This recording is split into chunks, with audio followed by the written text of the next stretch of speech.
రాష్ట్రంలో మున్సిపాలిటీలు, మున్సిపల్ కార్పొరేషన్ల పాలకవర్గం పదవీకాలం ముగిసిపోయింది. కొత్త తెలుగు సంవత్సరాది నుంచి మళ్లీ స్పెషల్ ఆఫీసర్లు రానున్నారు. 6 నెలల తర్వాత ఎన్నికలు నిర్వహిస్తామని సీఎం చంద్రబాబు నాయుడు చెబుతుండటంతో స్పెషల్ ఆఫీసర్ల పాలన అనివార్యం కానుంది. మరోవైపు గ్రామ పంచాయతీల పదవీకాలం కూడా మరో 2 వారాల్లో ముగియనుంది. దీనికి కూడా స్పెషల్ ఆఫీసర్లను నియమించే పనిలో ప్రభుత్వం నిమగ్నమై ఉంది. 2021లో వైకాపా ప్రభుత్వం అధికారంలో ఉన్నప్పుడు స్థానిక సంస్థల ఎన్నికలు నిర్వహించింది. అత్యధిక శాతం మున్సిపాలిటీలు, కార్పొరేషన్లతో పాటు గ్రామ పంచాయతీల్లో కూడా వైకాపాకు చెందిన వారే ఉన్నారు. కొద్ది శాతం టీడీపీకి చెందిన వారు కూడా ఉన్నారు. స్పెషల్ ఆఫీసర్లను నియమించకుండా పర్సన్ ఇన్ఛార్జీలను గతంలో కాంగ్రెస్ ప్రభుత్వం నియమించింది. 2 ఏళ్ల పాటు సర్పంచ్లే పర్సన్ ఇన్ఛార్జీలుగా కొనసాగేలా చేసింది. అయితే ఇది 3 దశాబ్దాల క్రితం మాట. తర్వాత వచ్చిన ప్రభుత్వాలు స్థానిక సంస్థలు ఎన్నికలు సకాలంలో నిర్వహించకపోగా స్పెషల్ ఆఫీసర్ల నియామకం వైపే మొగ్గు చూపుతూ వచ్చాయి. ఇప్పటికిప్పుడు ఎన్నికలు నిర్వహిస్తే రాష్ట్రంలో వంట గ్యాస్ సమస్య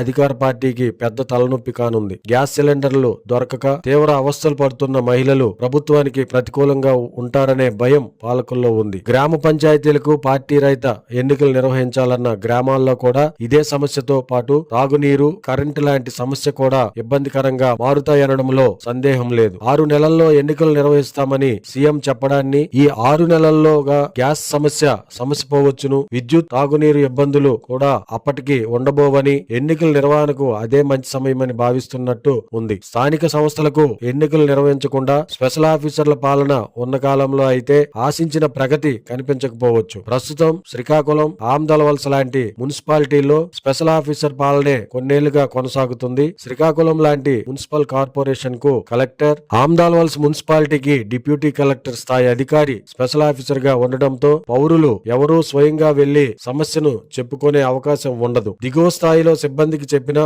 పెద్దగా ఉపయోగం ఉండదు. చట్టసభలకు 5 ఏళ్లకు ఒకసారి ఎన్నికలు జరిగినప్పుడు స్థానిక సంస్థలకు మాత్రం సకాలంలో ఎన్నికలు జరగకపోవడం ప్రజాస్వామ్య వ్యవస్థకు కూడా విఘాతం కలిగించడమే అవుతుంది. పాలకులు వారికి నచ్చినప్పుడు మాత్రమే స్థానిక ఎన్నికలు నిర్వహిస్తారు. అనుకూలమైన పరిస్థితులు ఉన్నప్పుడే ఎన్నికల రంగంలోకి దిగుతారు. ప్రతికూలత ఉందంటే ఎన్నికల జోలికే వెళ్లరు. శ్రీకాకుళం లాంటి కార్పొరేషన్ కు కోర్టు సమస్యల పేరిట ఎన్నికలు జరగక 2010వ సంవత్సరం నుంచి ఇప్పటి వరకు 16 ఏళ్లుగా స్పెషల్ ఆఫీసర్ పాలనే కొనసాగుతుంది. ఇంకా ఎంతకాలమో అనేది చెప్పడం కూడా సులభ సాధ్యం కాదు. మొత్తానికి ఉగాది తర్వాత పల్లెటూరు పంచాయతీలకు, పట్టణాల మున్సిపాలిటీలకు స్పెషల్ ఆఫీసర్లు రాబోతున్నారు. 6 నెలల్లో ఎన్నికలు జరుగుతాయని ప్రభుత్వ పెద్దలు చెప్పినా అప్పటికైనా ఎన్నికలు జరుగుతాయా లేదో అనేది చెప్పడం కష్టం. స్పెషల్ ఆఫీసర్ కు నేరుగా వెళ్లి సమస్య చెప్పుకోవడం కూడా కష్టమే. పంచాయతీలకు స్పెషల్ ఆఫీసర్లుగా మండల అధికారులు ఉంటారు. తహసీల్దార్, ఎంపీడీఓ, వ్యవసాయాధికారి, పశు వైద్యాధికారి, ఈఓపీఆర్డీ లాంటి